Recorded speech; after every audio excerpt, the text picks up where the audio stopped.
Dear listeners, thank you for your incredible support in helping our channel grow. We're aiming for 1,000 subscribers, so please support us by subscribing and helping us reach this milestone. Now let's start the story. Present, Ben, early in the morning. Damn, it's dark and as quiet as if I was in a coffin, dead and buried. Shit, I even smell like. Well, screw me. Now I remember what happened last night. I'm not dead, but my goose was almost cooked. For some reason, I find last night funny as hell and begin to laugh. Present, Stacy, the bunker early in the morning. Oh my head. What the hell is that noise and where the hell am I? Oh no. It's been laughing and I remember everything. But I wish there was a delete or escape key for the mind like there is on a computer. I am so embarrassed. Ben and I were getting all hot and bothered last night during the tornado blackout. I rolled over on top of Ben and was well on my way to, and then I got so sick and threw up all over both of us. I jumped up and ran into something and what's all this icky, sticky stuff on my head? I am mortified and I begin to cry. Present, Ben, the bunker early in the morning. Yeah, it's funny as hell. Oh, not smelling like puke, but once again I was saved by my own dumb luck. And dumb luck is a good word for it. It was stupid as hell last night for both of us to drink so much, and even sitting just outside of the man cave. If a group of banditos came along, I'm sure as hell not going to let that happen again, because it was a dangerous as hell mix.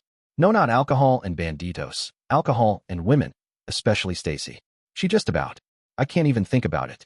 Wait, talking about Stacy, I think I hear her crying again. I'm sure as hell not going to kiss her to shut her the hell up this time. Now where is my damn tactical flashlight? And where is the panel I saw for the generator? Wait, what the hell is that new noise? Present, Stacy, the bunker early in the morning. Well, the laughter stopped, but it's replaced by the sound of someone beating on something, and it pounds worse than my poor head. Ben must have a flashlight, and when he shines it at me, and I hide my face in my hands. Ben calls out, Stacy, are you okay? I reply, heck no, I'm not okay.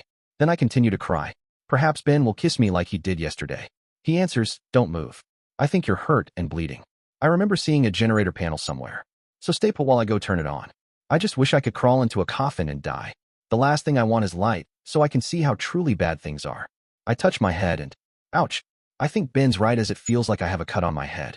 Oh, why did we drink so much last night? It was that last beer that did it. I hoped if Ben and I got drunk, it would lower his inhibitions, which it did, and he might make love to me. He almost did until I watched the light move around and leave the room. I sure wish I could leave the room too. After what seems like forever, the light comes back and Ben says, well, I tried the generator and nothing happened. The light comes towards me and I hide even more. Ben's right beside me as he shines the light on me and remarks, damn, you have a hell of a cut on your head. I don't know what the hell you ran into, but we need to get some better light on this, because you might need stitches. Stitches. Oh no. I begin to cry even more and hope, but it doesn't work this time. Present, Ben, the bunker early in the morning. Stacy is a way too much of a drama queen. At first her crying made me feel protective, but now it's not only an annoyance which is also dangerous. I need to nip this bullshit in the bud, so I command, Stacy, as a soldier you're doing a piss-poor job of controlling your emotions, and that could get us killed. So cut out this crying crap. Get up and help me figure out what the hell all this noise is. I hold out my hand. She grabs it, and I pull her to her feet. She starts to fall, and I reach out, steady her, and order, come on. The noise is at the back of the bunker. I shine the light towards the back of the room and head toward the stable with Stacy sniveling behind me. We reach the stable and some dumb shit is pounding on the stable doors, but I'm not worried because they are thick as hell and they'd need a serious explosion, almost nuclear, to breach the doors. But the dumb shit's banging the door and no lights have the horses all upset. Now where in the hell were the emergency flashlights I saw? Shit, they were in the survival cabinets in the main room. I order Stacy, who's still sniveling. Whoever's beating on the door has the horses all upset. Stay here with them while I go and get some bigger flashlights. Stacy gripes, you aren't going to leave me here in the dark, are you? I answer, not if you find your tactical flashlight, I won't. It's in the outside top right pocket on your tactical vest. You turn it on by pressing the base. Make sure you don't shine it into my eyes, your eyes or the horse's eyes unless you don't want to see anything for a few minutes. I'll be back as fast as I can. And I hightail it before she can start whining again. Present, Stacy, the bunker early in the morning. Ben leaves me in the dark, and he's right, the horses are terrified, even by the stench of me, but most of the puke got on Ben, lol. I can smell their nervous sweat. I fumble around on my tactical vest, find my flashlight, pull it out, and frack, frack, frack. I drop it. I kneel down, move my hands around trying to find it. And frack, frack, frack, I dropped it right into fresh horse poop, and the fracking idiots are still banging on the door. I dig the flashlight, literally, out of the horse poop, mess around with it, turn it on, and frack, frack, frack. I had it pointed right at my face. Ben is right, I can't see a fracking thing, and the idiots are still banging on the door. I blindly stumble to the fracking door, and when the idiots bang on the door, and I fracking bang back at them. They bang 3 times, I bang 3 times, they bang twice, I bang twice, they bang once, and frack it all. Ben interrupts and yells, "Stacy, what the hell are you doing?" I can sort of see now, so I turn, look at Ben and grin. I was giving them a taste of their own medicine? Well, it seemed smart at the time. Ben exploded. "No, what the hell you did was let them know that someone was in this bunker, thanks a hell of a lot." I didn't know what the frack to do, so I did what came naturally and cried. Boy, was that a mistake that I'll never make again. Present. Ben, the bunker early in the morning. I can't believe it. Stacy banged on the door. Stacy banged on the door, and now whoever's out there knows there's someone in here. She just gave away a huge tactical advantage. Then she tries to get out of the trouble she created by crying about it. If she's going to act like a child, then she needs to be treated like a child. I flip on the battery-powered lantern that I found, set it on the ground, run to where she's crying, sit down, pull her over my knee, and begin to spank the hell out of her and yell at her about banging on the door. I'm well into giving her the thrashing she deserves while she fights like hell against it and screaming like I'm killing her. Then I suddenly stop as I realize I've become, no, I can't even think about it. As much as I've fought it, I've become my damn dad. I jump up, letting her fall on the floor, and run into the other room. Present, Stacy, the bunker early in the morning. Ben spanked the heck out of me while yelling about being an idiot for banging on the door. At first it sort of hurt, then I sort of got into it, and even liked it. I must be one weird chick to like something like this. I think it was just the idea that Ben was finally touching my butt. I was getting pretty excited. Then Ben stopped. I wanted to pout. Jumped up, dumped me on the floor again, and ran into the other room like his cute, but was on fire. I look at the horses and ask, what the hell just happened? Patches whinnies, and Bo nods his head and nickers. So I decide the horses are as confused as I am. Then the fracking banging starts again. Present. Ben, the bunker early in the morning. I have decided. Today is a good day to die. After almost becoming my dreaded dad, I don't want that to ever happen again, or to even live with the possibility of it happening again. I begin to strip off my clothes, which are filled with Stacy's vomit, down to just my shorts. I need to be purified for my final mission. I go into the bathroom and turn on the faucet. Since the water still runs, there must be a cistern or a pressure tank somewhere. I wet a washcloth and start scrubbing myself. I'm not just cleaning off Stacy's vomit. I'm trying to scrub away the feeling of becoming like my dad. I scrub hard until my skin stings. Stacy stomps in and demands, "Ben, what the heck are you doing?" I look at her, open my mouth, but I can't say a thing. I just keep scrubbing away at my dad. I finally order, "Stacy, once I get cleaned up and changed, I'm going to leave my keys here and take care of whoever is beating on the door and then start the generator. You need to stay here and wait for the lights to come on, then let me in the door." Stacy whines like a little bitch, which annoys the hell out of me. But what if the lights don't come on? How will I know it's you? I think for a moment and reply, "Because I will knock like this," and then demonstrate the knock to her. I finally decide no amount of scrubbing will purify me of the filth, so I push past Stacy into the main room as she bitches, "Well, excuse the heck out of you." I acknowledge her with my finger, which pisses Stacy off, so she replies, "Screw me. The day you screw me will be when it's a cold day in hell." Then she storms out of the room. I yell after her, "Don't forget to take your broom." Now that Miss Annoying Pain in the Butt is gone, I can get busy with my last mission, and I plan to go out in style. Now where's that gear that I saw? Present, Stacy, the bunker early in the morning. Ben is, well, he's all mean and screwed up about something, and I think, no, I know he's going to do something stupid. I remember Grandmama told me that when men act like totally childish idiots, they are going to do something incredibly stupid. Yeah, I'm upset that he flipped me off, but I'm more worried he's going to do some idiotic stunt. I contemplate. Since it all happened after he spanked me, something about that must have triggered something in Ben. Oh well, now is not the time to psychoanalyze him. Now is the time to save him from whatever stupid stunt he's dreamed up. The horses are fine with the light on, so I head back into the main room, but Frack Ben is already gone. I head to the gun cabinet beside the door, pull out my M4, and lock and load. Since there isn't electricity, I don't know what's outside, and there could be banditos. But I figure Ben's outside already, and if there are banditos, they are now has been banditos. I open the door slowly so the light doesn't blind my eyes. As I first peer out, I can't believe it. Everything's gone. The trees, the house, the truck, all gone. It looks like the tornado that carried Dorothy over the rainbow blew through here. I make sure I have my keys and slowly close the door. Now to save Ben from his idiotic self. After my eyes adjust, I slowly peek around the corner, and of course I don't see Ben, because when Ben doesn't want to be seen, no fracking one sees him. However, what I do see is, now that's most interesting. It's a dead bandito. And, yes, sticking out of his chest is an arrow. What the frack? Darn it all. The fracking tornado tore everything up, and there's hardly any cover to conceal me. How the frack did Ben ever get to cover? I'm trying to figure things out when I hear a zing noise and I jump back and sideways, and about 100 fracking feet into the air. Ben fired an arrow right between my feet, and it scared the pee out of me. I can just imagine him laughing, the mean fracking scumsucker. I'm going to kick his fracking butt for that one. I hear 2 more zings and some noise up the hill beside the bunker, and I figure Ben's doing his thing Indian style this time. I start to move and frack it all. Another arrow hits between my feet. I guess he's trying to tell me to stay where I am. But he's fired so many arrows I've been able to figure out his general position, so this time I flip him the bird. Present. Ben, the bunker early in the morning. There's one big problem for weapons that use any type of ammo. Once you run out of ammo, the weapon is worthless. And thanks to little Miss Stacy bitch making me waste 2 arrows, I am now out of ammo, and there are still banditos left. I was so pissed off about spanking Stacy that I made a rash decision, and well, I only brought the bow, some arrows, and my K-bar. If I had a rifle, or even a pistol right now, this would all be over. Well, I guess there's only one thing to do. Today is a good day to die.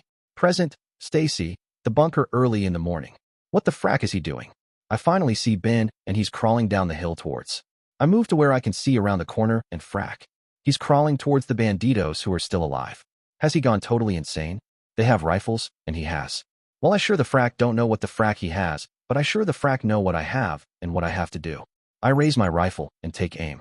Right before I fire, Ben jumps up, lets out some sort of whoop, and charges the banditos. He scares me, so I yank the trigger, and frack it all I miss. But the banditos don't know what's going on. As Ben charges into the middle of them, his arms are a blur of motion, and the next thing I know, all the banditos are dead. Ben is standing there, breathing hard, and I see a single knife in his hands. He just killed 4 banditos with a knife? Who the frack could ever do that? Then Ben totally shocks me. He falls to his knees and starts singing some sort of incomprehensible song. I run up to him, see him raise the knife into the air with the blade pointed towards him. He starts to bring it down towards his stomach, so I smack him on the head with the butt of my rifle. Why don't things work out in real life like they do in the movies? In the movies, you hit someone on the head with a rifle, and you knock them out. All that hitting Ben on the head did was make him really upset at me. Well, my grandmama sure didn't raise me to be a fool. I know when it's time to run, and now is that time. I take off running as fast as I can. Present. Ben, the bunker early in the morning. What the hell? Stacy just hit me on the head with the butt of her rifle. Has she gone totally crazy? I look down and see my K-bar in my hand and shudder. I finally realized what I was going to do. I sang my death song and was going to die, and she stopped me. But she should know better than to hit someone on the head with a rifle butt. After all, this is real life, not the movies. She takes off like her, but is on fire, and I need to catch her and stop her before she does something really blonde and stupid. Something that resembles normal for her. I jump up, chase her and call, "Stacy, stop running." She yells back, like frack I am. "You're not going to spank me again." I catch her, tackle her, and we begin to roll around on the ground. Present, Stacy, the bunker early in the morning.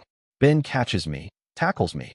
It hurts like frack, and we begin rolling around on the ground and fighting.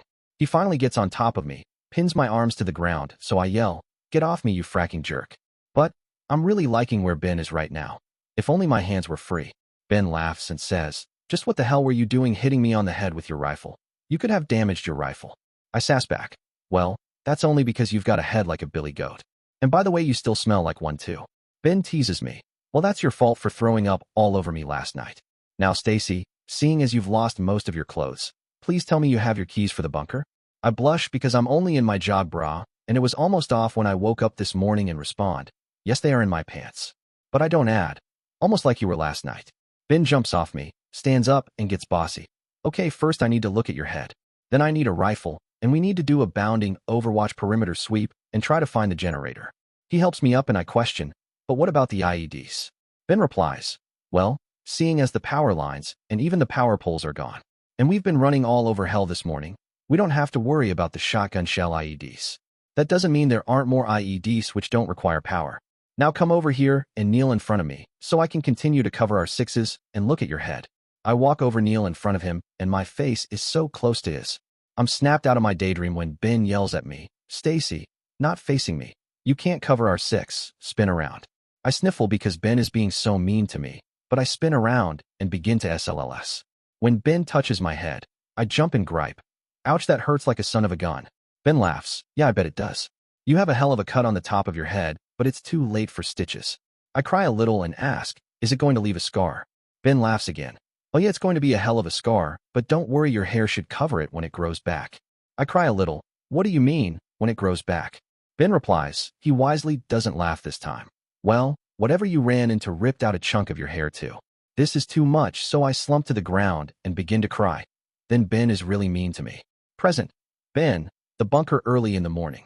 Okay, this bullshit has gone on too long.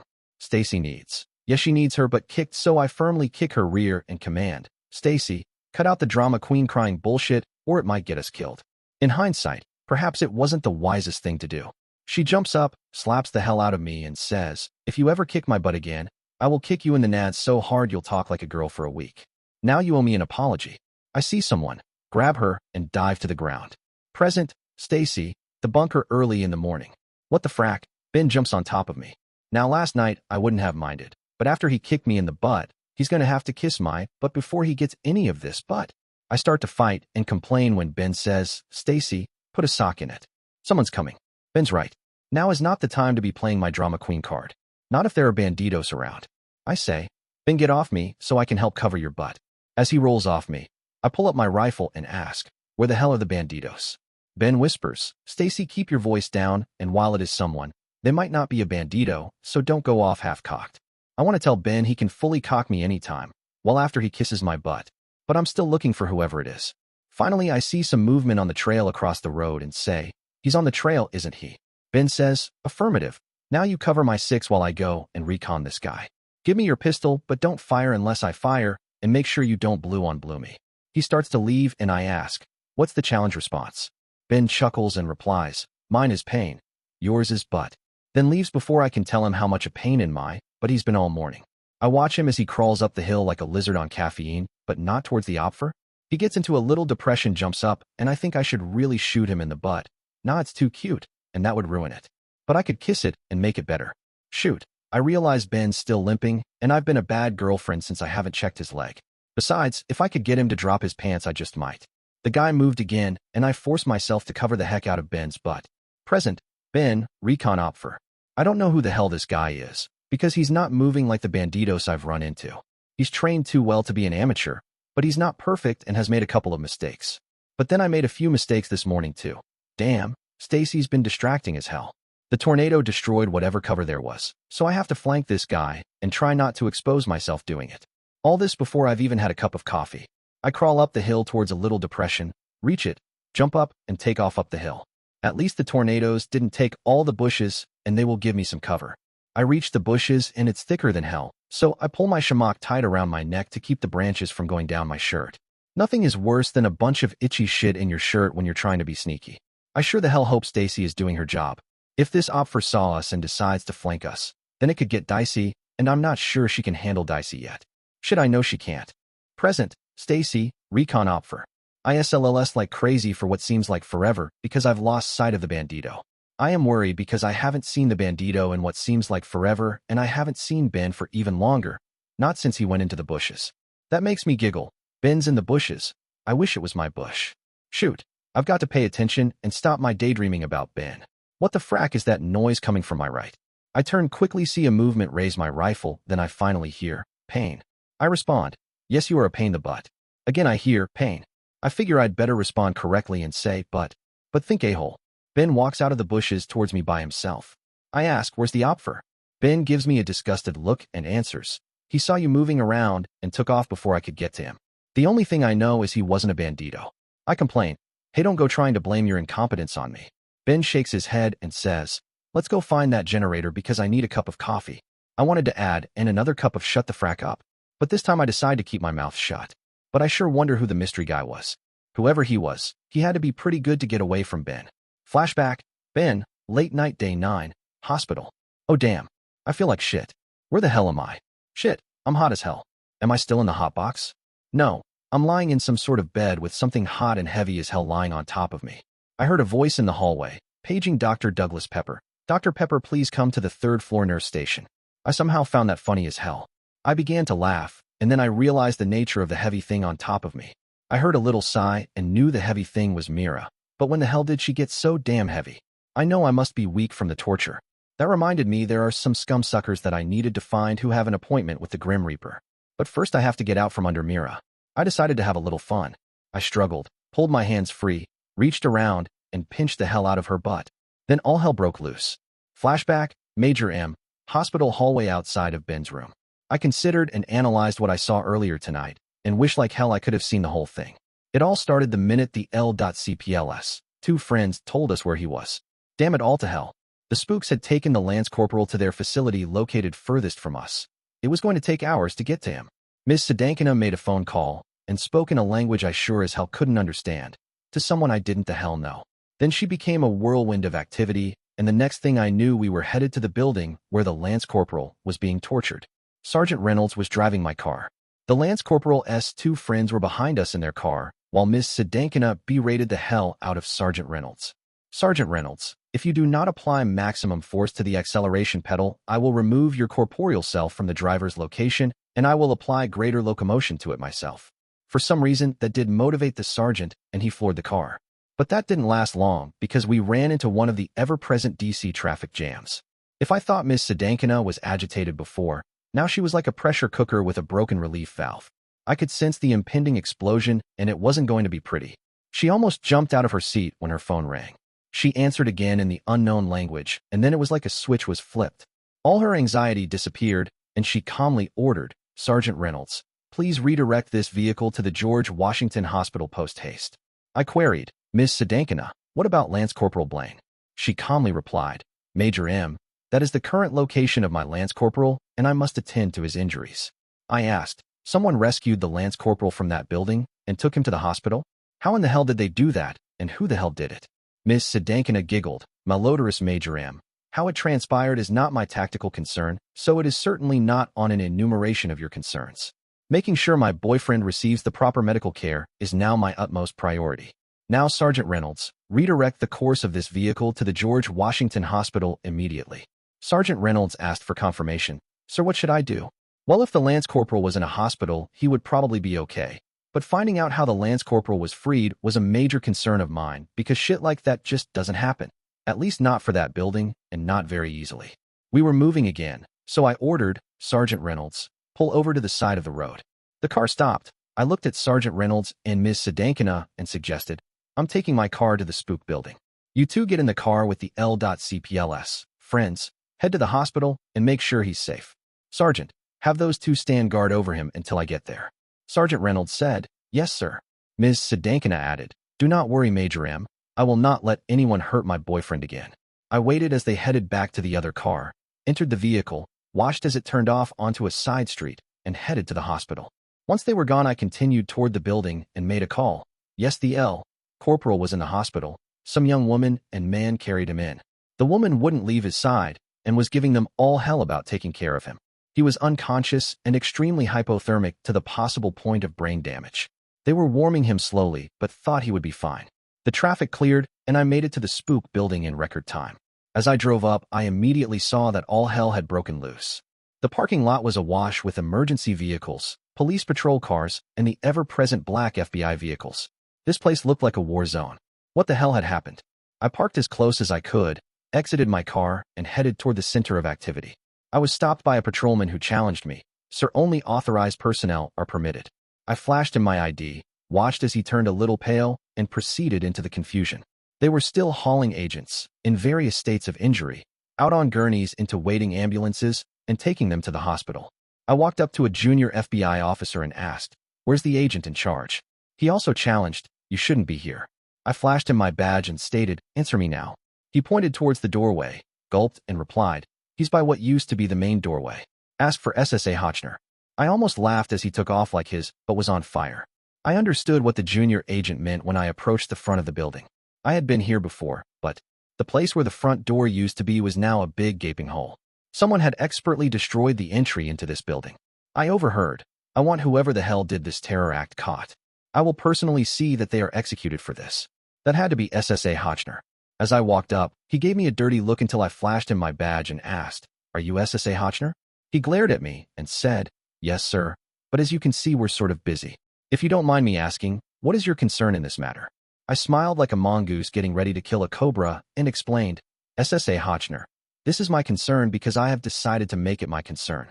So how many fatalities are there?" He shook his head in wonder. "Well, that's what I don't understand. There are 0 fatalities, but that's just because whoever did this decided ahead of time not to kill anyone. Otherwise, they'd all be dead." I questioned, "Don't you mean whomever?" He shook his head. "No, sir. While we don't have video surveillance because all power was lost to the building, the agents who can still talk spoke about a single small black figure. Several of them even shot the figure, but they must have been wearing body armor because it didn't even slow it down." I was shocked and said, "Agent Hotchner, I want all the reports you have taken. They are now classified."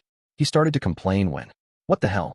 There's a hell of a noise coming from the L.CPLS room that snaps me out of my analysis. Damn it, what's going on now?" I ran towards the door. Flashback. AITA, flight back to many hours earlier. Our flight to exfiltrate America had been interminably delayed by the inept customs agents. In their childish minds, they were convinced we had military contraband aboard our aircraft, which we did. Oh, I could have invoked diplomatic immunity, but I felt this would offer a good exercise to see if our subterfuge techniques were still adequate. And after hours of searching, they found absolutely nothing. We boarded the aircraft, and once in flight, Kai questioned, "Ira-san, why did you let them search our aircraft?"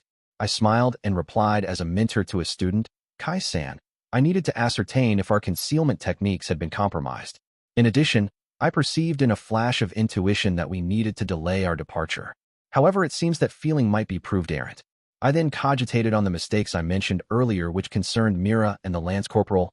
I had almost devised a delicate demise for the deleterious debacle when my phone interrupted my thoughts. It was my sister Mira. Perhaps she had again come into possession of her senses. I answered in our own special language. "Mira, have you finally acquired reason and are attempting to apologize?"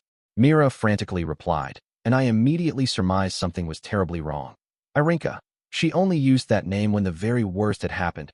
The American spies have taken my Lance Corporal, and I fear they will torture him to his demise. This was a quagmire comparable to quicksand. On one hand, if the inept American spies terminated the Lance Corporal, I would again be sole owner of my sister's affections. While on the other side of the coin, if I did not perform with my utmost ability and Marinka cogitated my decreased enthusiasm, it would totally decimate our relationship. I made a morally imperative immediate decision. "Marika, we were delayed by the customs agents, so we are still within Washington, D.C. airspace. Notify me of your L.CPLS location, and I will endeavor to assist you to my utmost ability."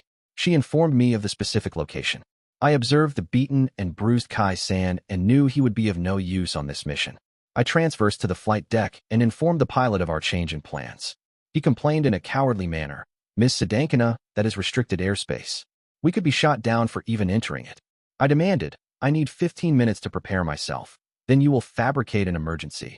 Inform them we are a diplomatic aircraft, enter the restricted airspace, and slow to an acceptable speed at which I may parachute safely from this aircraft. You have your orders now, perform them to my satisfaction or face prejudicial termination." I did not really have the intention to terminate his life, but extreme missions call for extreme measures. I ran to the posterior of the plane and began to extricate my gear from hiding. Kai approached and questioned, "Ira-san, do we have a mission?" I continued acquiring material and answered, "Incorrect, Kai-san. You are too damaged from Myra's ministrations. So I am performing this mission individually. The American spies have absconded with the Lance Corporal and are in process of terminating his life using methods of torture. I must stop this debacle." Then Kai made an astounding statement. "Ira-san, not to be disrespectful, but you are choosing incorrect weapons. If you terminate even one of the American agents, it will cause an international incident." I observed him with renewed respect and agreed. "Kai-san, thank you for your expert and accurate analysis. If you did not work for me, I would kiss you." He shook his head vigorously and replied, "Ira-san, I have noted what happens to the men you kiss and would prefer to continue enjoying my miserable existence." I ignored his comment for now, changed my choice of weapons, and also loaded up a very large supplemental bag with additional equipment. The pilot continued a caterwaul. "Ms. Sedankina, we now have a fighter escort, and they want me to leave the area. They are threatening to shoot us down." I looked at Kai and ordered, "This pilot is a female training orifice, pussy, and I can no longer trust him to follow my orders."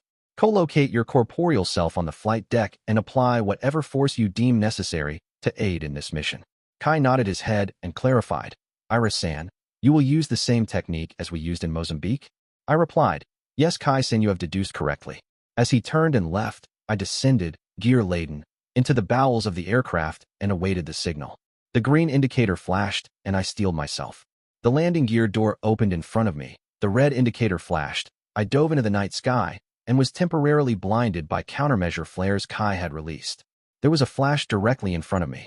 I maneuvered with my arms and swerved, just missing one of the fighter aircraft pursuing our airplane. Then I opened my parachute and drifted toward the ground surrounded by the other countermeasures, the aluminum foil chaff. Yes, the countermeasure flares blinded the pilots of the fighter aircraft, and the aluminum foil chaff would render radar tracking of my corporeal self useless until I was below the event horizon of the radar. I cut the supplemental carrier loose and smiled as it hit the end of its tether with a comforting yank. I fought back a giggle because it reminded me of one of my first weapons instructors, Ludmilla. Her nickname was Ludmilla the Man-Killer, and she instructed Mira and I, squeeze the trigger, don't yank it. It's not a male tool. It wasn't much later when I discovered how truly easily a man could be subdued by even the slightest injury to his tool. One good hard yank on their tools, or a firm application of pressure to their lemon, made them cry like babies. God truly did create a superior being when he created woman. Our reproductive parts were not foolishly flapping in the firmament, but were conveniently contained within our corporeal selves. I guided my descent toward my target and pushed all other thoughts from my mind. This mission would not be my most difficult because the inept American spies would never suspect the attack I had planned. They incorrectly assumed their building was an impenetrable fortress. The problem with impenetrable fortresses was that if someone breached the fortress, it quickly morphed from a fortress into a torture chamber for the original occupants. The supplemental carrier touched the terra firma. I flared my parachute and lightly landed beside the carrier in the exactly perfect location. I dropped my parachute, opened the supplemental carrier, and pulled out 4 40mm sticky grenades. I set the timer on all of them for 10 minutes. Then I acquired the 40mm grenade launcher and quickly fired the rounds to their designated locations. The first one stuck on the transformers, providing power to the building. The next on the power pole holding up the transformers, and the last 2 at critical locations on the external backup generators for the building. I unloaded the rest of the gear and stored it on the many locations of my tactical vest until it was full, even storing some in spent ammo bags located on the belt. I slung my many weapons over my shoulders, acquired 3 U-locks designed for bicycles, picked up the breaching charges, planted a time-delayed WP grenade in the supplemental carrier, and stealthily slipped toward the building. If my calculations were correct, and they were almost always correct, I should have half again as many weapons as this mission required. However, this feminine operative just desired to capture enjoyment. So what is a few more violent explosions to supplement the humor? This is a mission Mira and I had practiced many times, and I was finally going to perform it. My sister would be incredibly upset to miss this experience.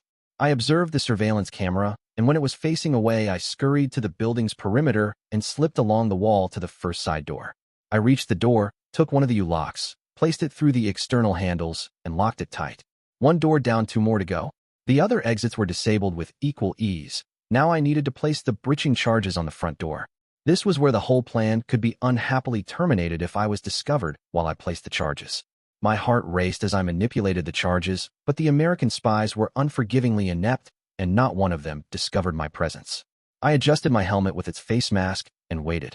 The sticky grenades detonated. The area descended into darkness. I detonated the breaching charges and was shocked when the whole front entrance was obliterated. Perhaps I should have used fewer charges in my pursuit of enjoyment? I swarmed into the building through the cloud of temporarily incapacitating nerve gas the breaching charge released, and was shocked to see the numerous incapacitated agents on the floor. Some of them had blood oozing out of their ears, and I knew I was overly zealous with the breaching charges. I heard shouts from up the hallway, pulled a gas grenade and a flashbang, and hurled them toward the voices. I readied my shotgun and followed the grenades as 4 more agents fell. A side door opened, and an agent foolishly stepped into the hallway as I fired my shotgun. The non-lethal round impacted his sternal area and rendered him unconscious. Time for more gas grenades and flashbangs. And then on to find Myra's Lance Corporal, the tasks I accomplished for the love of my sister. The American spies were slightly more sneaky than expected. They did not detain Myra's Lance Corporal in the most likely place, so it took me longer to locate him. I was concerned reinforcements would arrive soon, so time was of the essence. When I finally uncovered the detention room Myra's Lance Corporal was in, I was extremely happy Marika was not here to see her L.CPL. If she had been here, she would have systematically terminated every agent in the building. He had been brutally beaten, and they had left him overly long in an ice water tank. He was alive, but just barely. I dropped the rest of my equipment and dropped another WP time charge on the assembled items. Then I strained as I picked up the Lance Corporal and ran towards the door. There was one big problem with this plan. Now that I had Myra's Lance Corporal, I had no way to transfer him to the hospital for the medical care he desperately required, and my driving skills would put both of us at risk of death. I ran out the front door and immediately spotted Kai adjacent to a vehicle. He ran toward me and helped me with Myra's Lance Corporal as I queried, "Kai-san, how did you arrive here?" He began to apprise me of the question, but we soon heard sirens, and he said, "Ira-san, we must leave." I ordered, "Yes, Kai-san, you are correct. We need to take Myra's Lance Corporal to the closest hospital." Flashback, Jack, hospital hallway outside of Ben's room. I was sure glad when Mira finally simmered down and we headed to the hospital. She scared the crap out of me when she wanted to drive. As one of Ben's friends drove to the hospital, I asked, "Mira, is Ben in the hospital?" She stated, "Yes, Stinky Sergeant Reynolds, that is why we are traveling to the hospital. Your idle chatter is annoying, so please cease and desist." Ben's friend in the passenger seat made the mistake of laughing. Mira grabbed his ear, yanked the hell out of it, and yelled, "I do not know you. However, I do hold you and your compatriot partially responsible for any injuries to my boyfriend. If you do not wish to have me rend your auricle extremity from your cranial unit, you will also cease any noise-making." I laughed internally since I was glad that for once Mira had someone else to hurt and not me. The rest of the ride to the hospital was relatively peaceful. Mira did occasionally prod the driver to go faster. We arrived at the hospital. Mira flew out of the car before it was totally stopped, and I declared, "Guys, Major M wants you two to stand watch over Ben." The one that almost lost his ears said, "Yeah, like Ben needs us to protect him with that fired-up bitch around." I shushed him. "Damn it, if Mira hears you call her that, she'll kick your butt."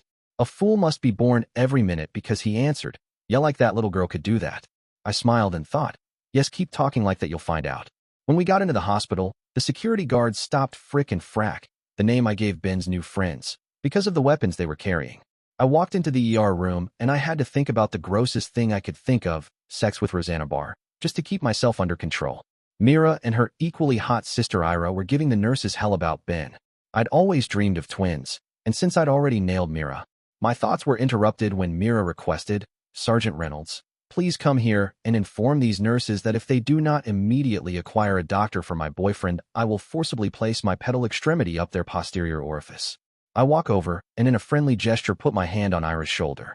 She twisted my arm around and barked, "Sergeant Reynolds, do not touch my corporeal self ever again."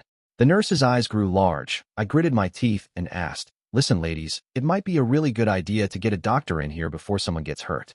The doctor came in, put Ben under a warming blanket, moved him to a private room, and now I'm outside the room sitting in the hallway while Ben is in the room with not only Mira, but also Ira, the lucky scumsucker. What the hell? It sounded like a fight in Ben's room. I jumped up, ran into Major M, and he commanded, "Get the hell out of my way." We all charged into Ben's room and just stared at the poor scumsucker. He was in the middle of a cat fight between Mira and Ira. Apparently he did something to Ira. Perhaps he did her by mistake. No, even Ben isn't that lucky. But Mira and Ira were going after each other, and they sure as hell weren't pulling their punches. Then Ben did something even more stupid than normal. Flashback, Ben, late night day 9, hospital. I finally figured out what the hell is wrong with Mira and Ira. The butt I pinched the hell out of was Ira's and not Myra's. And Ira was not amused. Ira yelled something. Well, if I'm not imagining things, about squeezing my lemon. And there I am in the middle of a huge fight. Someone is going to get hurt, so I sit up, try to grab their arms, and screw me. I sure as hell didn't see that punch coming. Shit, not again. I descend once again into blackness. Flashback, Ben memory, night of his senior prom. If it wasn't for bad luck, I'd have no luck at all. Stern Vern, our principal, he sure wasn't my pal, had me cleaning up the damn school again. He didn't even have a good reason this time, but I'd realized I'm just his whipping boy. But not soon enough for me. I was going to graduate and get the hell out of this shithole. I was sweeping the gym floor with one of those stupid dust mops and listening to the band practice for tonight's prom dance. I say band because they weren't very good. Well, that's not totally true. They were good, but the guitar player sucked, and as my dad told me, a chain is only as strong as its weakest link. He's so weak, I bet his girlfriend had to jack him off to get his jollies. Oh, he'd make a great rhythm guitar player, but he doesn't know jack about playing lead. As the band takes a break, I turn away, shake my head and laugh. The lead singer, this short black guy with a close afro, a ton of attitude and dressed, hard to describe, really strangely, yelled into his mic, "Hey sweeper boy, what the hell is wrong?" I turned back around and answered, "Your guitar player can't play worth shit." The singer countered, "Well honky, I'd like to see you do better." I answered, "Shit. I can play better than him with one hand tied behind my back." The guitar player shouted, "I'd like to see that." I threw down the dust mop, walked up to the stage, and offered, "Then move the hell over and let me borrow your guitar." He gave me his guitar. I looked at the cocky lead singer and said, "Okay, which song do you want me to play?" He said, "How about Stairway to Heaven?" I laughed. "Come on, everyone can play that song. How about we do rock and roll?" I didn't wait for an answer and began the familiar Led Zeppelin song. The drummer fell in just right, and the short lead singer smiled and began to sing. "It's been a long time since I've rock and rolled. It's been a long time since I did the stroll." I take a really long and totally improvised lead solo in the middle of the song. Then we come back and end with, "It's been a long time, been a long time. Been a long, lonely, lonely, lonely, lonely, lonely time." And the drummer even nails the ending. I took off the guitar, handed it back to their guitar player, and said, "Thanks, that was fun." The short lead singer stopped me and said, "Wait a minute, which band do you play for?" I looked at him and laughed. "I don't play for any band. I usually play for my own amazement." The lead singer said, "Well, this is my band, and I can give you $50 if you play with us tonight." I'd had my eyes set on a new pair of boots, and my cheapskate dad sure as hell wasn't going to buy them for me. This 50 would more than cover them. I answered, "Well, I need to go get my guitar." The lead singer said, "You can use his because he has a spare." The other guitar players started to complain, but the lead singer said, "Look, you can play rhythm guitar tonight, or you can walk the hell back to Denver right now." That shut him up, so I picked up the guitar, looked at it, and stated, "Well, I only have two problems. One, I need to fix the action, how the guitar plays, a function of all the adjustments, especially how high the strings are above the fretboard, on this guitar because it sucks. And two, I'm not sure I can play in front of people." The lead singer laughed and answered, "That's the band's guitar, so do anything you want to it other than destroy it." "And what the hell do you mean you can't play in front of people?" I lowered my head, blushed, and explained, "Well, I've never played in front of people, let alone my whole school." The lead singer said, "Call me Roscoe and don't worry about that. I have a solution for that problem. By the way, please tell me you cover other songs besides Led Zeppelin." I smiled and replied, "Thanks, Roscoe. If I've had the song, I can play the song." Roscoe answered, "Well, fix that damn guitar the way you like it. I prefer to improvise, so we will open with rock and roll and see where the music takes us." I fixed the guitar, and we played a few other songs together. It was almost time to play, and I was in the bathroom puking my guts up. Roscoe came in, saw me in front of the porcelain throne, and said in his annoying sing-song voice, "Hey, what the hell is wrong with you?" I answered, "I told you. I've never played in front of people before, and these are the kids I see each day. I'm not sure I can do this."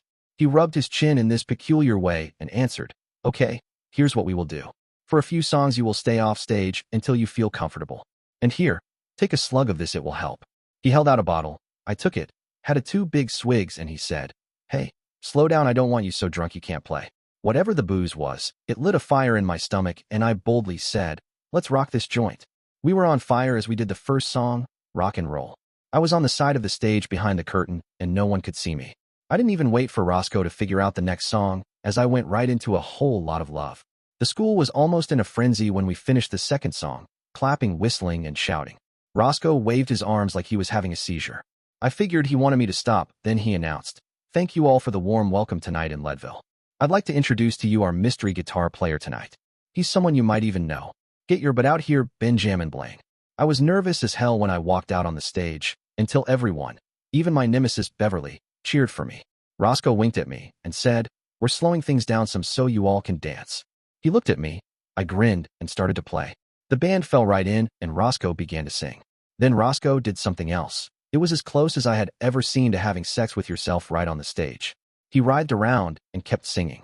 I didn't know what the hell to do, so I just kept improvising on that part as Roscoe pretended to do the nasty right on the stage. Suddenly, I realized the whole auditorium was silent. I looked up, there was Stern Vern right at the edge of the stage. He was so angry. His face was beet red. He flew up on stage, knocked the guitar out of my hands, and started screaming, "What sort of perverted sex show is this?" Roscoe had jumped up, ran over, and gave Stern Vern a big kiss right on the lips. I think I even saw some tongue as Roscoe started to hump him. As the auditorium erupted in catcalls, I knew it was time to get the hell out of Dodge. I jumped off the stage, headed towards the back of the auditorium, and heard, "Honey?"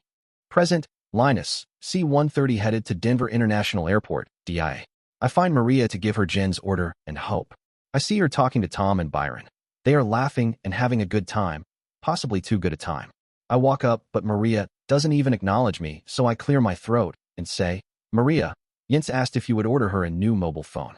Maria turns, smiles at me, and says, "Thanks, Linus. I've already turned in a claim on her phone insurance, so they should have one waiting for us in Leadville." Then she turns away from me and continues talking to Byron. She says, "You're trying to blow smoke up my butt, telling me you fired a 3-inch group at 1,000 yards. I bet I can shoot better than you any day of the week." Byron retaliates, "Like hell. If I'm lying, I'm dying. You can ask Tom." I clear my voice again. Maria turns and says, "Hey Linus, did you forget something?"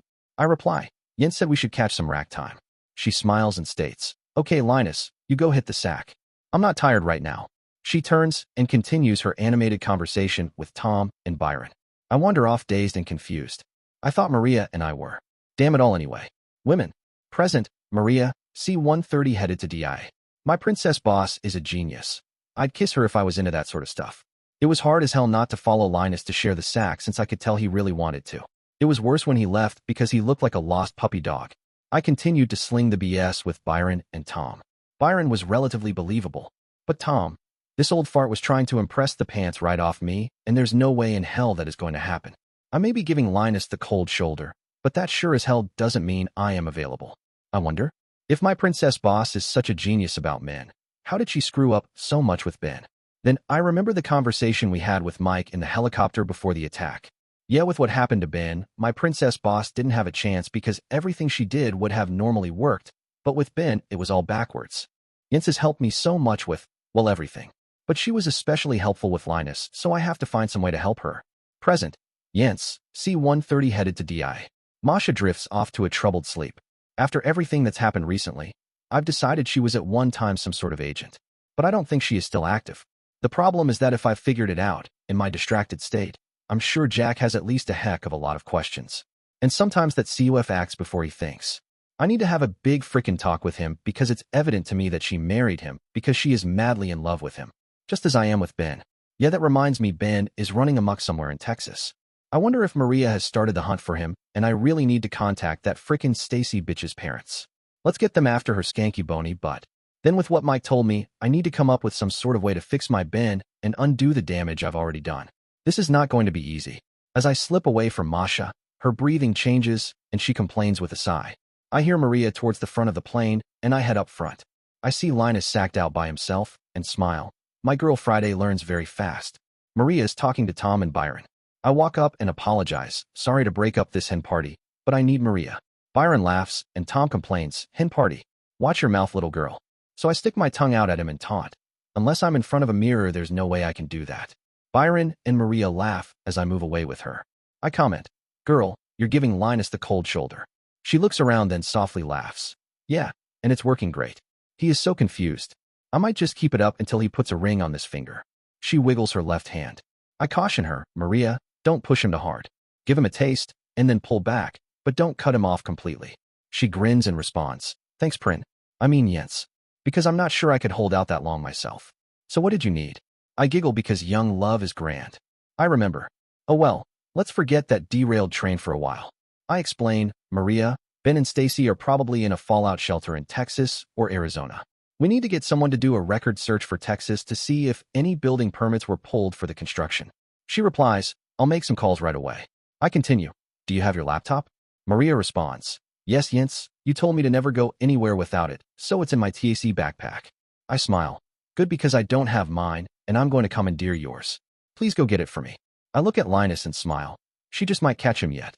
Maria hands me the laptop bag, so I head over to a table and set it up. I log in since I made sure I know her password, and I begin looking for one of those frickin' rewards ads. I finally find it. I plug in the headset, fire up Skype, and make a call to the reward hotline. After a whole bunch of BS from the flunky, so I can prove I know what I am talking about, he finally connects me to the bitch's parents' phone number.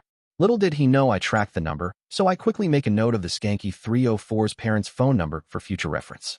Another flunky, "What is it with flunkies today?" answers the phone, Summers Residence. "How may I help you?" I reply, "Listen, Jeeves, this is Jennifer Donaldson. I need to talk to either Mr. or Mrs. Summers because I have a good idea where their daughter Stacy is located. He clears his voice and sneers. My name is Ricardo, not Jeeves. I will see if one of them is available. This strikes me as sort of peculiar because he didn't seem the least bit interested in the information I had. I wait for what seems like forever, and I finally hear, "Hello, this is Mr. Summers." I answers, "Mr. Summers, this is Jennifer Donaldson, and I think we might have a common cause." He interrupts, "Excuse me, my butler told me you had some information about Stacy. What does that have to do with a common cause?" I start getting frustrated and respond, "Well, if you didn't frickin' interrupt me, I would tell you. Now, Stacy, I wanted to say skanky ho bitch, is with my fiancé Benny Blaine, and that's our common cause." He sounds really weird when he says, "Oh yes, I finally recognize your name. You're the young lady who chased off her fiancé and did those terrible commercials. So do you know where Stacy and your fiancé are currently located? I guess I will never live down those frickin' commercials. However, I control my anger and think, this guy is as queer as a $3 bill. But I really think we might be able to help each other, so I reply, "Yes, sir. We have reason to believe that my Ben and your daughter, I fought calling her skanky puss-filled bitch, are in a fallout shelter located in Texas. I was hoping we could work together to find both of them." He laughs, the scumsucker, and answers, "Thank you, young lady, for the information, but I know you're only after the reward money. If we do find Stacy, we will make sure to tell your fiancé to run away from you." Then the phone goes dead. What the heck just happened? Maria walks up and says, "Jens, I can tell things didn't go as well as you hoped, but don't dare break that laptop since I need it. So tell me what happened." I look at Maria, shake my head, and whine. Well, if that frickin' skanky ho's mom is anything like her dad, I can understand why she ran away. He wasn't interested in her. He just wanted to make sure he wouldn't have to pay me any reward money. Maria seems like she's in thought, then replies, "Jens, from what you just told me, and don't kill me because I am only the messenger, it sounds like Ben and Stacy share common problems which for them have become common goals." I wrinkle my face and demand, "Maria, what the heck do you mean?" She answers, "Jens, first you have to promise me to stay calm. While I'd like to have a rematch with you, now is not the place or the time." I started getting upset, so I resort to a lie. "Okay, Maria, I will try my best." She answers with a smirk, "Try not, just do." I relent. "Okay, Yoda, I won't get upset. Now tell me before I kick your butt." She says, "Well, Jens, Stacy is running from her possessive weird parents, and what's Ben doing?" I think for a minute, and it hits me. I jump up, Maria steps back in a defensive position, and I yell, "Son of a frackin' bitch. Maria, you're right. Ben's running from me because I became weird and possessive." Maria adds, "Yes, but now add what Mike did to him." I stomp my foot. "That frickin' scumsucker, you're right again. With the programming Mike crammed into Ben's head, it's even worse than just that skanky hoe." Maria nods her head and further explains, "Yeah, Jens, this is the way I see it. Mike brainwashed Ben, so if he felt captured, he would remain initially passive and then do all he could to escape. So when his Ben felt captured, I jump up and down and admit, damn it, he was captured and then escaped and came back here and was never debriefed, so?" Maria interrupts, "That's right, Jens. When you started to get close to him, because he wasn't debriefed, he interpreted." I finished her sentence, my actions that I was trying to capture him. "Damn, Maria, when did you get so smart?" She laughs and explains, "Jens, just as you can see things for Linus and me better than I can because you're not in the middle of things, I can do the same thing for you and Ben." I smile and ask, "So you think the same thing that's working for you and Linus would work for Ben?" She smiles, "Well, it's certainly not going to work any worse than what you're currently doing. But I would make one minor change." I get excited and demand, "Okay, spill it, sister." She answers, "Well, I think we should still find Ben and keep an eye on him." I bite my lip and ask the question I dreaded, "But what if he marries the skanky little bitch?" Maria laughs and continues, "Jens, Ben loves you, and if he couldn't marry you, there's no way he will ever marry Stacy." I smile and state with relief, "Maria, you're exactly right. The minute she pushes Ben," Maria finishes, "Yep, Jens, he will attempt to escape from her." I feel much better and reiterate, "So we find out where Ben is, but we leave him alone, and then what?" Linus walks up and says, "Maria, there's some things I want to talk to you about." Maria smiles at Linus and says, "I'll be right with you, I just need to work with Jens on one more thing." Linus leaves, Maria smiles and says, "Jens, just like a moth drawn to a flame, sooner or later Ben will come back to you." Now excuse me because I hope that Linus is going to ask me something important. I laugh and encourage her, "Go get him, Tiger." Maria leaves, and I silently scold myself for pushing Ben away. I like our new plan, but there is the one last part Mike told me that I will worry about. I know Ben, and he could easily respond like that. If I ever meet Mike, I'm going to kick his rear, and I don't even care if he is in a wheelchair. I really need to talk to Megan about this since she's the psych expert, and Maria, and I shouldn't have to figure this crap out by ourselves. I walk over to talk with Megan, but I can't because she's asleep while Jim's hugging her close to him. I look around the plane and note that everyone either has someone or is asleep except for me. Once again, I'm alone and lonely as heck for Ben. But now, thanks to Maria, I understand things much better. I'd kiss the heck out of her if I was into that sort of thing. So I wander up to the flight deck to see what's going on and how soon we will be at DI. Present, Jack, different flight to DI. Well, a couple snorts turned into 4 snorts, and the flight attendant cut me off. The bitch. You ever notice that sometimes after a few drinks, things seem to make more sense than when you're sober? I feel that if you relax the body, the mind will follow, and a relaxed mind, uncluttered with turmoil, can solve all the problems in the world. Yeah, my loving and beautiful and hot as a firecracker wife is, or was some sort of agent, and I fell into her trap. I recollect, as well as I can, all we have talked about. But something just isn't right, because Masha has never pumped me for any information. Shit, she's never even looked through our paperwork. So if she isn't after information, what the hell is she after with me? It can't be money. Hell, it's sure not my looks. So what the hell is her game? And what the hell should I do about it? I look over at a sleeping Vanya and know I can't report Masha to our government. That would leave my boy without a mother, and she's a hell of a wonderful mother. What the hell to do? I ponder these thoughts as the alcohol slowly helps me drift off to sleep. Present, Liz in the Marine helicopter. Yes, just what does comrade mean to Mira? Who called her comrade, and why is she so happy about it? I question her. So did he say anything else? Mira seems distracted and responds.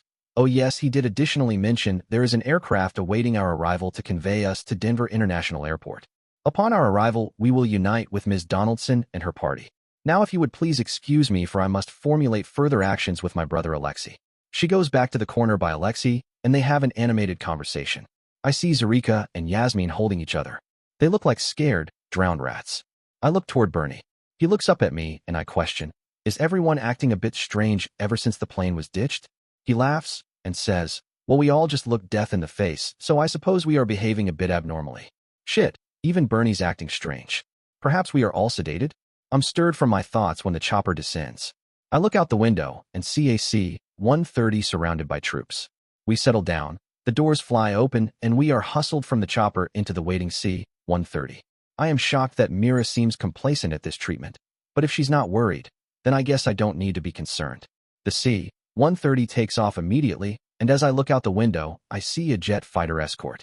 Well, whoever our mystery man is, he sure can pull some weight, and he's making sure we're safe. And Mira, who's my danger barometer, is very happy, so I guess we're okay. They give us dry clothes, military uniforms, as soon as the C-130 is airborne, and it feels good as hell to get out of my clothes and into something dry, even if I couldn't wash the salt water off my body. Then we are given MREs. I didn't realize I was so hungry, so I eat everything and wish for more. I lean back in the seat, and even though it's uncomfortable, drift off to sleep with more questions rolling around in my mind than answers. I know. I bet we are going to Ben and Jen's cabin. But why the hell are we headed there? Present, mystery guy, in the afternoon. I was mucking around watching that bloke and his Sheila. After seeing nothing but the Mexicans for months, it was bonza to see some high-quality female flesh. It helped that she was half undressed. When I pulled up my binocs to scan her better, I almost crikey duds. She was the Stacy bitch that had the big reward.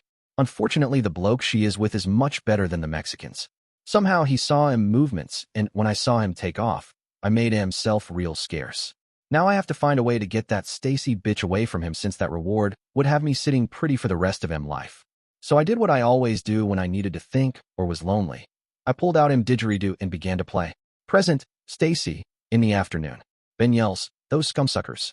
I stop SLLSing, stare at him and offer, are you still having problems? Perhaps I should look at that generator? He throws down the wrench in disgust and whines, have at it. But I doubt you can do anything more than I can. I hand him my rifle and say, good, then you stand watch while I get to play. He gives me a dirty look, but he doesn't know I know quite a bit about engines, because there was a time when Grandmama indulged me and let me learn about being a race car driver. All I wanted to do was drive the car really fast, but you know Grandmama, she made it a learning lesson, so I had to learn all about engines. We found the generator, but the banditos had messed around with it, and that was why it wouldn't start. Ben has been, now that's funny, messing with it for hours while cussing and swearing like a Marine. As I begin poking around at the generator, Ben suddenly yells, son of a bitch. I raise my head up, bump the still sore cut, and yell, frack it all, Ben, what did you do that for? He answers, it's that damn didgeridoo again. I listen and reply, so what's the big deal about it? I thought you liked it. Ben complains, it's like those damn white sparrows in Canada. The first few days you hear their song, it's great, but after a while it's like fingernails on a chalkboard. If I ever find that scumsucker, I'm going to shoot him. I laugh and quip, be thankful it's not bagpipes. Finally Ben laughs and admits, yeah, if it was bagpipes I would hunt the scumsucker down and put him out of his misery. I chuckle and I notice where the problem is. Ben had fixed the generator that whole time and had forgotten to reconnect the wire from the coil to the distributor. I pause for a moment, smile and ask, hey Ben, if I fix the generator what do I get? He rudely answers, well you can get a hot shower because you stink. I counter, looks who's talking, you smell like something the cat dragged in. I tell you what, if I fix this generator I want a kiss, and I mean a real kiss from you. Present, Ben, in the afternoon. So Stacy thinks she can fix this piece of shit generator after I've been working on it for hours. And now if she makes it work, she wants a real kiss for it? There's no way she can fix this generator, so I calmly accept her terms. Well, you smell like something the cat shit out.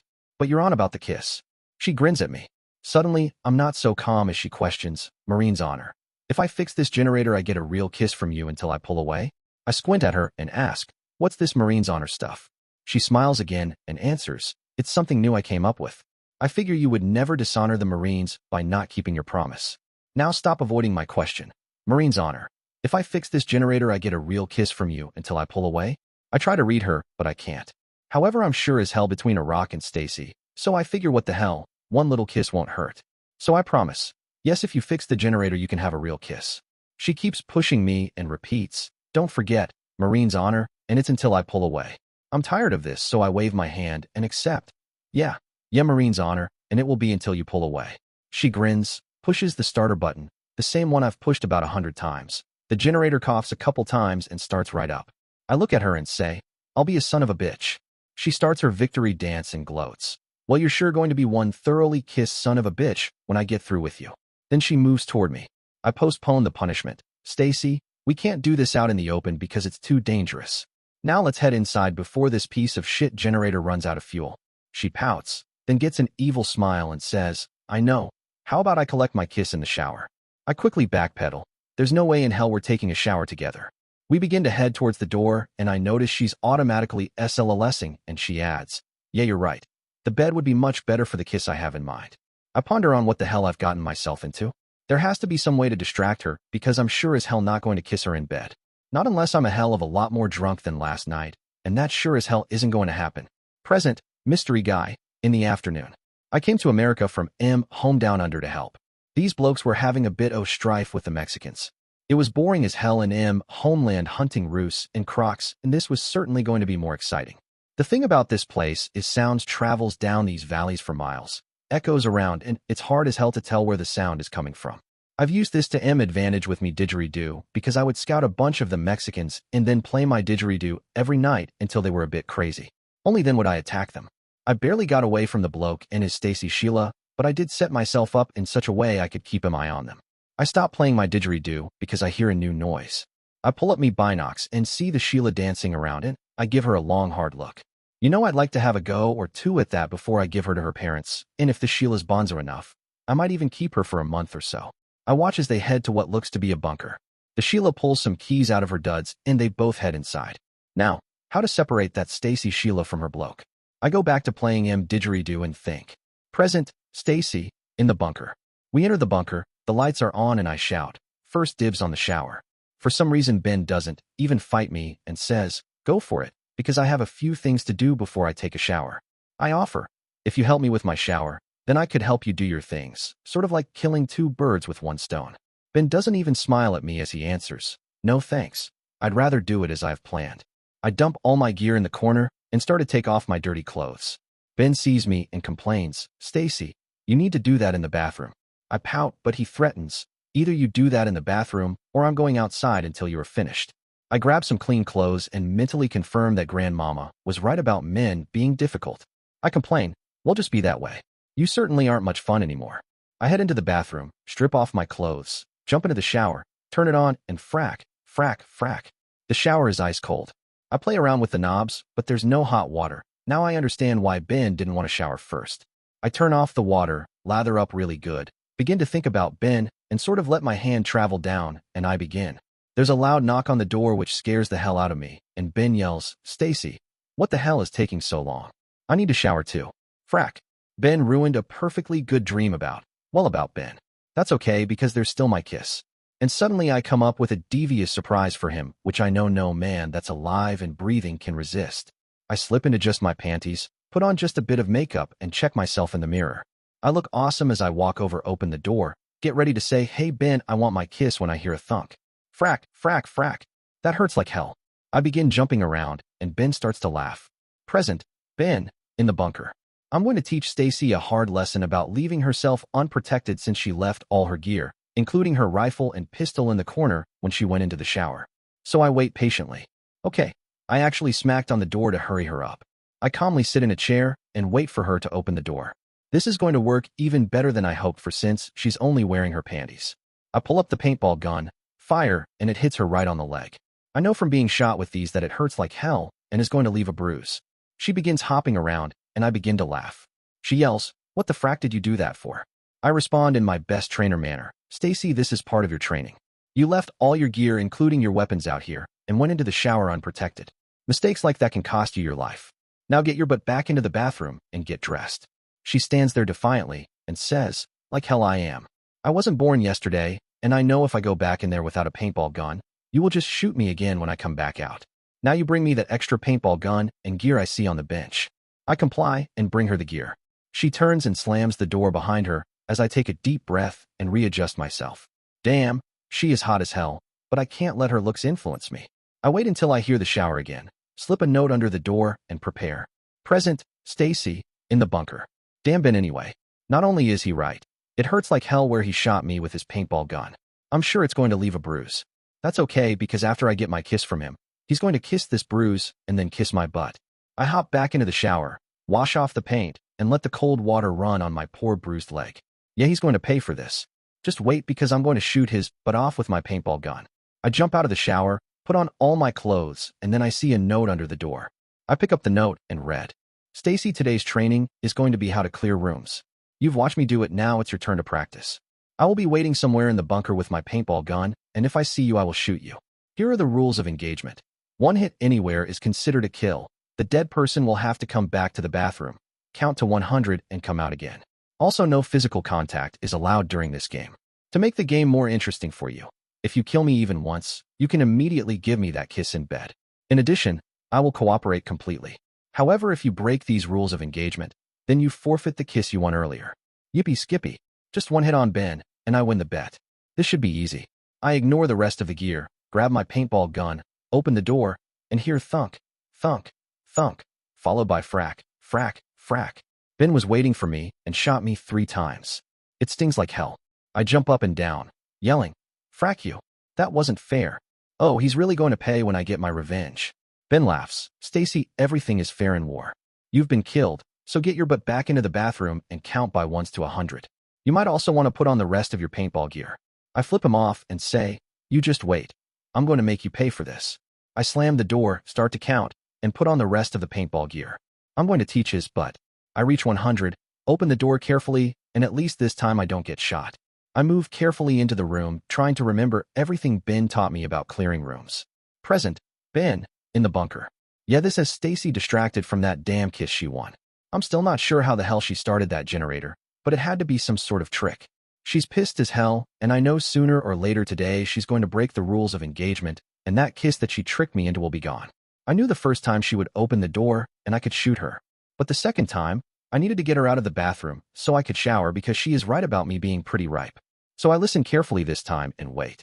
I peek around the corner, see she's in the middle of the room, slip around the corner into the bathroom, and then fire twice. My shots hit their mark, and she screams as I slam the door, "Damn you, Ben, you just shot me in the butt." I laugh through the door and yell, "No, I shot you in the butt twice." I secure the bathroom door. Now it is time for my shower. Present, Stacy, in the bunker. Damn him anyway. He did shoot me in the butt twice, and it hurts like hell. This paintball gear doesn't have any protection on the backside, and my poor backside stings like 100 bees attacked it. But he's messed up now because he's in the bathroom, and all I have to do is wait for him to open the door. Then I will shoot the hell out of him, and after that he's going to kiss my butt boo-boo away.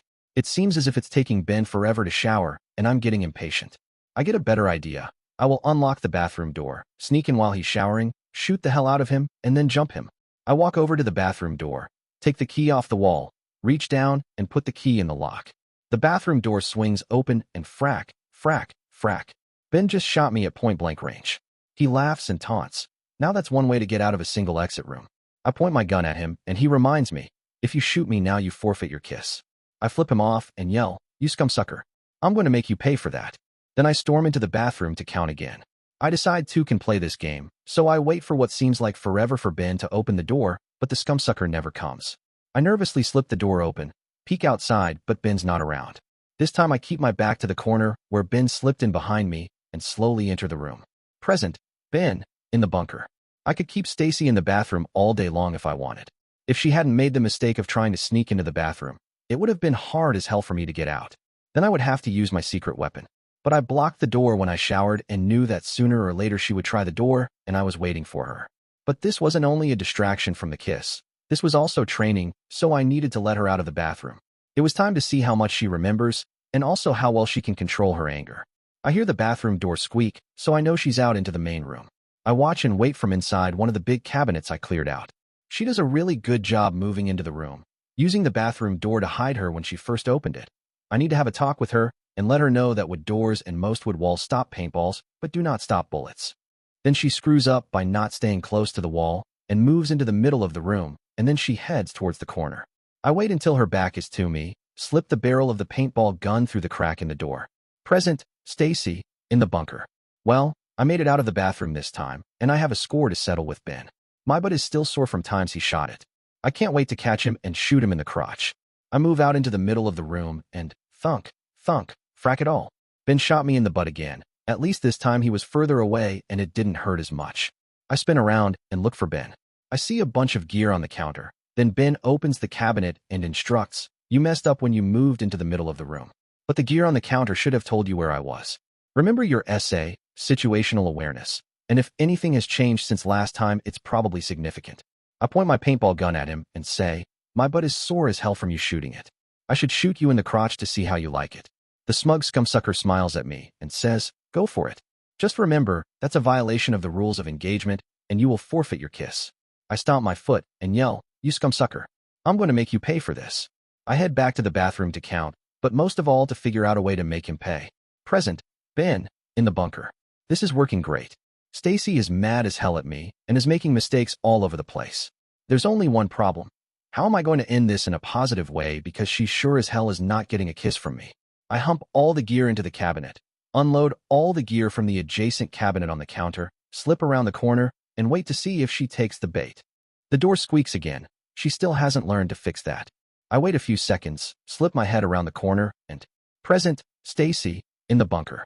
I carefully open the door using it as a shield, peek around the corner, and scan the room. Immediately, I notice the gear on the counter has changed and the door to the next cabinet is partially open. There's no way in hell he's pulling this trick on me again. I slowly slip along the edge of the room, just about reach the cabinet, and thunk, thunk. Fracky shot me in the butt again. I spin around frantically and see he's leaning against the wall. I run towards him, aim my paintball gun at him, but he waves his finger and warns, that will cost you the kiss. I stamp my foot in frustration and yell, one kiss might not be worth this torture. He calmly replies, just be thankful this isn't a real gun, or you'd be dead. Now let me give you a few tips. First, the bathroom door squeaks every time you open it, so fix that. Also, if this was a real gun, I could shoot you through the door. Next, you did much better this last time with both your SA and the way you moved in the room, but you forgot to SLLS. Instead, you became focused on one thing. Remember to. I dejectedly interrupt. Yeah, I know. Keep my head on a swivel. Damn you anyway. So how long are we going to keep this torture going, because my butt is really sore? Ben laughs.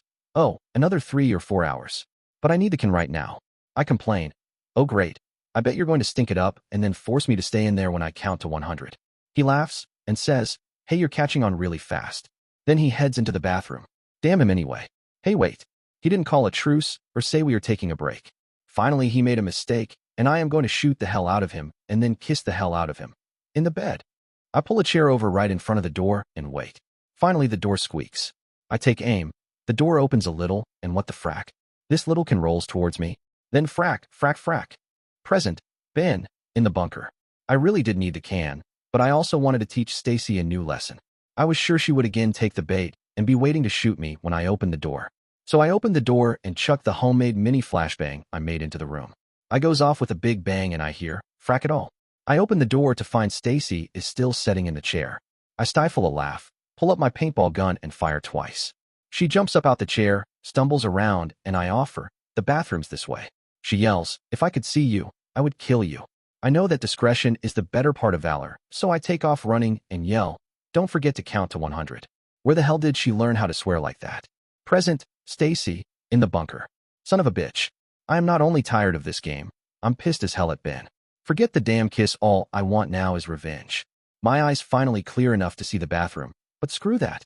I'm going after the scumsucker. I scan the room but I don't see Ben, so I creep around the corner and I don't believe it. He's sitting in a chair, with his back towards me. This has to be some sort of trap, because Ben would never do this. He's too far away from my paintball gun, so I have to get closer to him. I scan the room to make sure I don't see any traps. Slowly I slip toward him until I know I'm easily in range. I raise my paintball gun. I pull the trigger, and it goes pshhhhh. Ben spins in the chair and shoots me 3 times. Then he laughs and explains, Stacy, you never checked to make sure your paintball gun was loaded. I throw my gun at him and threaten, you damn scumsucker. I'm going to kick your butt. He jumps up and runs towards the kitchen, and I'm hot on his heels. We reach the kitchen. He stops. I tackle the hell out of him, and we begin to wrestle on the floor. Ben easily gets on top of me, pins my hands, and I yell, get off me, you scumsucker. Present, Ben, in the bunker. Well, I've had my fun. Stacy broke the rules of engagement by tackling me. Now I'll try to defuse this situation. Stacy is fighting me like a wild woman and swearing up a storm. I calmly question her, Stacy, what does the final S stand for in SLLS? She twists and yells, it stands for smell. Now get off me, you scumsucker. I smile and ask, so since you didn't notice the meal on the table before you tackled me, why don't you see if you can smell it? She stops, looks at me, smells, then her stomach growls and she says, Present, Stacy, in the bunker. When I notice something smelling really good, my stomach growls telling me how hungry I am. I stop fighting Ben and ask, you made lunch for us? When did you have the time? He gets off me and helps me up. I see the table I didn't notice before. Everything looks wonderful and Ben comments, well, you did spend an inordinate amount of time in the bathroom this morning. As I give him an angry look, he holds up his hands and backpedals. Just kidding. Now let's eat lunch and discuss today's training. He helps me into my chair, holds up a glass, and says, Present, Ben, in the bunker. I propose a toast to learning the right method of clearing a room, because the wrong way brings death. Stacy clinks my glass, wiggles in her chair, and says, and if not death, at least a really sore butt. I watch as she takes a drink and says, hey, this is apple juice. I smile and answer, you bet, because we're sure as hell not letting something like last night happen again. It was a huge tactical mistake for both of us to get drunk. Now I want you to analyze what you did wrong today.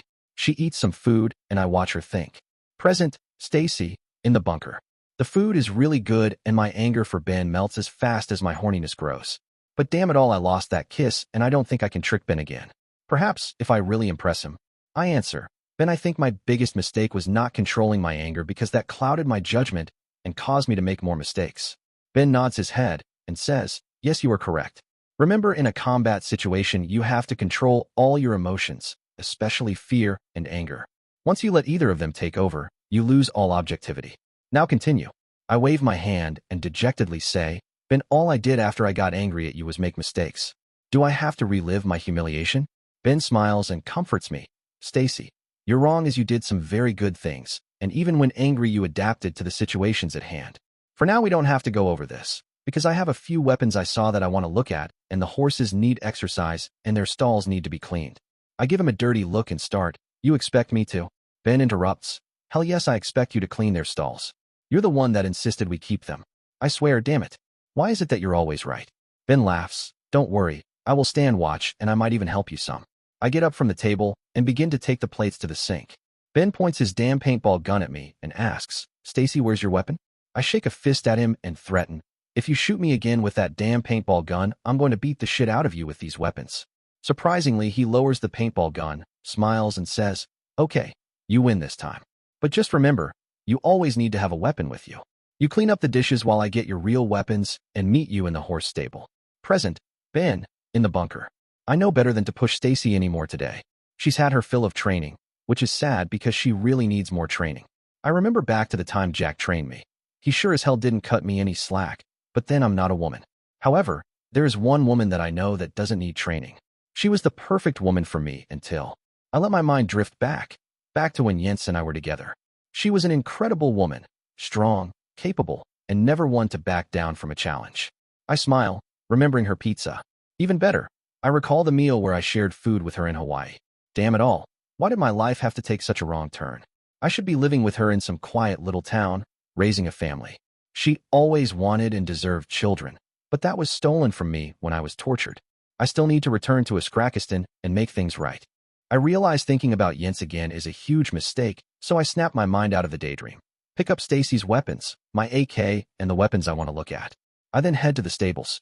Present, Stacy, in the bunker. Ben shows up with my guns. But he's really sad right now. So what the heck happened to him since he was only gone a couple of minutes? I try to cheer him up. Hey Ben, you want to see the bruises on but where you shot me? He glares at me, hands me my guns, and says, no thanks Stacy. I tease, well at least I have a reason for being sore, but what's your excuse? He sounds dejected and mutters, women. I'm not sure what the heck I did to him, but I might have a way to cheer him up. I say, Ben, since I'm going to get all hot and sweaty cleaning out the stalls, I'm going to go change clothes. He just waves his hand and says whatever. I run to the main room, find my pack, and dump everything on the floor. Yeah, Ben will scold me for it, but I will deal with that later. I look at my Guess jeans and know just what I need to do. But I hate the fact I will be destroying a $150 pair of jeans. Then I just do it. I find the top I want, put the tactical vest over it, check myself in the bathroom mirror, and decide that if this doesn't cheer Ben up, then he's dead. I make sure to grab my rifle and head back to the stables. I can't wait for Ben to see me. I walk into the stables, but Ben already has the door open. I don't see him or Bo, so they must be outside. I put a lead on Patches and slowly lead her outside. Present, Ben, in the bunker. Leading Patches, Stacy saunters out of the stables wearing, well, practically nothing. She has on the shortest Daisy Dukes I have ever seen and the tiniest jog bra under her tactical vest. It sure doesn't cover much. She reminds me of the hot women at some of the shooting, hunting, and outdoors trade shows I attended in the past, except with fewer clothes and an even hotter body. Bo nickers and nods his head.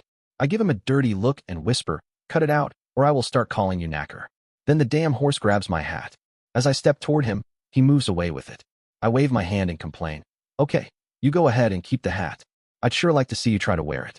I continue to SLLS, making sure not to linger on Stacy, which is hard as hell especially when she bends over multiple times to pick up things on the ground, and go back to inspecting this new rifle and trying to figure out if I can somehow fit this into my arsenal. Bo walks over by Stacy, and I wonder what sort of trouble he's trying to cook up now. Present, Stacy, in the bunker. I can tell my outfit has an effect on Ben, but it's not as dramatic as I hoped. Oh, his eyes about pop out of his head when he first sees me. Then he ignores me and has some sort of fight with Bo. But now he's pissed again. So I begin to groom Patches, making sure to bend over and pick up things on the ground with my butt pointed right at Ben. When Bo walks over near me, I see he has Ben's hat, and I stifle a laugh. Those two have a strange and wonderful relationship, and I'm not entirely sure which one is strange and which one is wonderful. He shakes his head at me, drops the hat, and I figure he wants me to take the hat to Ben. I bend over, pick up the hat, strut to Ben with a lot of sway and purr, I've got your hat. Ben continues messing with a new rifle. He's SLLSing and barely even notices me. He absently takes the hat and says, thanks Stacy. Okay, this isn't working, so it's time for a different attack. I gush, Ben, that's the most beautiful rifle I've ever seen. What is it? That gets his attention. He grins at me and explains, Stacy, this rifle is a Winchester Model 94 Centennial 66. Ever since I saw one when I was a boy, I dreamed about owning one. It was released in 1966 to commemorate 100 years of the Model 94 rifle. Most of them were snatched up by collectors and never fired. But this one has been used, and that makes it even more special. I touch it and say, is this center part of the rifle brass? Ben grins and says, hell no, that's real 24-karat gold plating. I question, so what are you doing with it? Ben starts to answer when Bo and Patches whinny. Ben shoves me down to the ground, pulls the rifle up to his shoulder and shouts, freeze, or you're dead. Dear listeners, next part of the story will be released soon. Please share your thoughts in the comments section below, and don't forget to like, share, and subscribe.